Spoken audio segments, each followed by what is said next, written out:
നമ്മള് ജീവിതത്തിലേക്ക് കടക്കുകയാണല്ലോ. ഞാനൊരു ട്രാഫിക്കിലെ പോലീസ് ഉദ്യോഗസ്ഥനാണ്. അതുകൊണ്ട് തന്നെ എല്ലാ കാര്യം തുറന്നു പറഞ്ഞാലും തോന്നണം. എനിക്ക് ഒറ്റ കാര്യമുള്ളൂ, എന്റെ അമ്മച്ചി നോക്കണം. എന്റെ അമ്മച്ചി നോക്കണം. എന്റെ അമ്മച്ചി നോക്കണം. അമ്മച്ചി നോക്കണം. അമ്മച്ചി ഇവിടെ? അതാ ഞാൻ പറഞ്ഞു, അമ്മച്ചി നോക്കണം.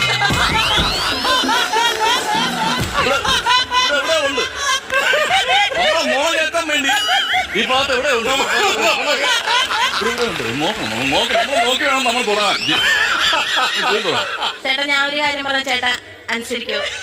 ഇന്നത്തെ ഒരു ദിവസം എന്ത് പറഞ്ഞാലും ഞാൻ കിങ്ങണി പറഞ്ഞ അനുസരിക്കും. പക്ഷെ പിന്നെ അങ്ങോട്ട് പോകും തോറും എന്റെ തോളി കയറി ഇരുന്ന് ചെവി അടിക്കുന്ന ഞാൻ സമ്മതിക്കും. ചേട്ടൻ പറഞ്ഞാലും നമ്മളൊരു ജീവിതത്തിലോട്ട് കടലിട്ട് വെക്കുവാണല്ലോ. അന്നേരം ചേട്ടന്റെ ജീവിതത്തിൽ ഇന്ന് വരെ നടന്ന കാര്യങ്ങളും എന്റെ ജീവിതത്തിൽ ഇന്ന് വരെ നടന്ന കാര്യങ്ങളും നമുക്ക് തുറന്ന് സംസാരിച്ചാലോ?